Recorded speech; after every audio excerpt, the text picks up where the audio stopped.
11,000 का काम है, 5,000 का रूम है, 5,000 राशन के चले जाते हैं, बच्चा की पढ़ाई खुद के लिए तो कपड़ा न खरीदे जाता हम पे। और ये 4,000 का सिलेंडर आ रहा है, बच्चों की पढ़ाई है, 800-900 रुपए पढ़ाई के चले जाते हैं।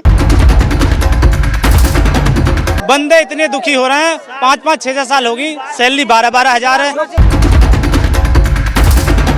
नोएडा में भड़का मजदूरों का बवाल, सड़कों पर उतरा हुजूम। गुस्से में आए योगी ने दिया ऐसा आदेश, देखकर रह गया हर कोई हैरान। दिया सीधा अल्टीमेटम, योगी के फैसले से मिलेगा श्रमिकों को उनका हक, नहीं चलेगी अब किसी कंपनी की कोई मनमानी। योगी ने दूर कर दी सारी परेशानी, लिया महिला सुरक्षा पर भी बड़ा फैसला। सैलरी इनकम पर भड़का मजदूरों का गुस्सा, योगी ने संभाली कमान, दे डाला सबसे बड़ा आदेश। जी हाँ, ये सच है, क्योंकि नोएडा की सड़कों पर पिछले 3 दिनों से जो गुस्सा उबल रहा था, उसने आखिरकार सरकार को बड़ा कदम उठाने पर मजबूर कर ही दिया है। मजदूर और कर्मचारी सैलरी, ओवरटाइम और छुट्टी जैसे मुद्दों को लेकर लगातार प्रदर्शन कर रहे थे और धीरे धीरे ये आंदोलन इतना बड़ा हो गया कि पूरे औद्योगिक क्षेत्र की रफ्तार थमने लगी। हजारों की संख्या में लोग सड़कों पर उतर आए और साफ संदेश दिया कि अब बिना अधिकार मिले वापस हम नहीं लौटेंगे। इसी बढ़ते दबाव के बीच जब मामला बिगड़ता हुआ नजर आया, तब योगी ने सीधे दखल दिया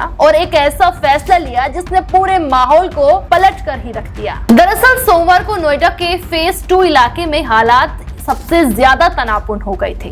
प्रदर्शन कर रहे मजदूरों की भीड़ लगातार बढ़ रही थी और प्रशासन के लिए स्थिति संभालना चुनौती बनती जा रही थी। पुलिस को हल्का बल प्रयोग करना पड़ा, जिसके बाद साफ हो गया कि अब मामला सिर्फ प्रदर्शन तक सीमित नहीं है, बल्कि ये बड़ा मुद्दा बन चुका है। इसी के साथ सरकार हरकत में आई और गौतम बुद्ध नगर की प्राइवेट कंपनियों के लिए तुरंत नए नियम लागू कर दिए गए। ये फैसला सीधे मजदूरों के हित में बताया जा रहा है और इसे सरकार का सख्त संदेश भी माना जा रहा है कि अब कंपनियों को नियमों के भीतर रहकर ही काम करना होगा। आपको बता दें, सरकार के फैसले में सबसे बड़ा फोकस सैलरी और ओवरटाइम पर रखा गया है। अब साफ निर्देश दिया गया है कि कर्मचारियों को समय पर वेतन देना अनिवार्य होगा और ओवरटाइम का भुगतान दुगना किया जाएगा। उसके साथ ही बोनस को सीधे बैंक खाते में भेजने का नियम भी लागू किया गया है। इन फैसलों ने मजदूरों के बीच राहत की उम्मीद जगाई है, क्योंकि लंबे समय से यही उनकी सबसे बड़ी मांग है। हम हंगामा मचाएंगे रोड पे, हम लोगों की सैलरी बढ़ानी चाहिए और हम भी शांति से काम कर रहे हैं, तुम भी शांति से काम करो। 11,000 का काम है, 5,000 का रूम है, 5,000 राशन के चले जाते हैं, बच्चा की पढ़ाई खुद के लिए तो कपड़ा न खरीदे जाता हम पे। चाहते हैं लोगों की सैलरी बढ़े और जो मांग है हमारी मांग करें। और ये 4,000 का सिलेंडर आ रहा है, बच्चों की पढ़ाई है, 800-900 रुपए पढ़ाई के चले जाते हैं। राशन का मकान मालिक बढ़ा देता है, साल में 500 रुपए बढ़ाता है, 500 रुपए बिजली बिल आता है, हर महीने कहाँ से देंगे। 10,000 रुपया, 10,500 रुपया हेल्पर की ग्रेड है, उससे कुछ हो नहीं रहा है। 5,000 रुपए रूम रेंट है, खाएगा वो क्या, बच्चे क्या पालेगा। तो इसलिए हमारी मांग है कि सैलरी हमारी बढ़नी चाहिए। टीवी बनाते हैं इसमें टीवी बनती है और प्रोसेस भाई खड़े होके काम है गुरुजी। बंदे इतने दुखी हो रहे हैं, 5-5, 6-6 साल होगी, सैलरी 12-12 हजार है। अगर कुछ बढ़ाने की बोले तो एक बंदे को टारगेट के उसे बाहर कर दिया जाता है, किसी की यहाँ सुनते ना है। और ऐसा होना नहीं चाहिए। सबकी सैलरी, अगर कुशल है तो उसकी सैलरी 25,000 हो और अकुशल है तो उसकी सैलरी 20,000 हो और 26 से डिवाइड होनी चाहिए। कोई सुनवाई नहीं होती यहाँ पे, काम करने कहते भगा देते हैं। 5 साल हो गए, 12,000 रुपए सैलरी हमारी। 5 साल हो गई, 12,000 सैलरी सबकी, कोई सुनवाई नहीं होती किसी की भी।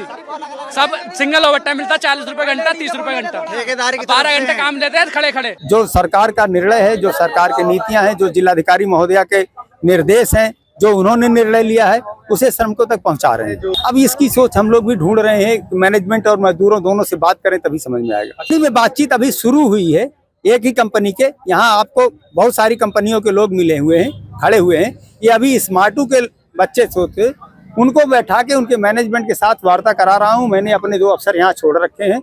मैं 63 की तरफ जा रहा हूँ, वहाँ भी हमारे कुछ मजदूर भाई आंदोलित हैं। मैं उनसे बात करना चाहता हूँ कि उनकी तकलीफें जो है हम कैसे उनके कम करा पाएं। दोस्तों, सरकार ने साफ कर दिया है कि अब किसी भी कंपनी को श्रमिकों के अधिकारों के साथ खिलवाड़ करने की छूट नहीं मिलेगी। इन नियमों को लागू कराने के लिए प्रशासन ने भी पूरी ताकत लगा दी है। जिलाधिकारी मेधा रूपम ने औद्योगिक इकाइयों के प्रतिनिधियों के साथ बैठक कर स्पष्ट कर दिया है कि अब किसी भी तरह की लापरवाही बर्दाश्त नहीं की जाएगी। प्रशासन का कहना है कि नोएडा को श्रम सुधारों और एक मॉडल बनाया जाएगा जहां मजदूरों के अधिकारों की पूरी सुरक्षा सुनिश्चित की जाएगी। यह सिर्फ एक अस्थायी समाधान नहीं बल्कि एक लंबे समय की योजना का हिस्सा है जिससे आने वाले समय में पूरे सिस्टम में बदलाव देखने को मिल सकता है। आपको बता दें सरकार ने इस बार महिला सुरक्षा को भी अपनी प्राथमिकता में शामिल किया है। हर कंपनी में इंटरनल शिकायत समिति बनाना अनिवार्य कर दिया गया है और उसमें महिला अध्यक्ष की मौजूदगी जरूरी होगी। इसके साथ ही शिकायत पेटियां लगाने और हेल्पलाइन शुरू करने के निर्देश भी दिए गए हैं ताकि किसी भी महिला कर्मचारी को परेशानी होने पर तुरंत मदद मिल सके। इसके साथ ही सरकार सिर्फ मजदूरों के आर्थिक अधिकारों पर ही नहीं बल्कि उनके सुरक्षित माहौल पर भी उतना ही ध्यान दे रही है। नोएडा में हुए इस बवाल और उसके बाद योगी सरकार के इस सख्त एक्शन ने एक बड़ा संदेश दे दिया है कि अब श्रमिकों के मुद्दों को नजरअंदाज करना आसान नहीं होगा।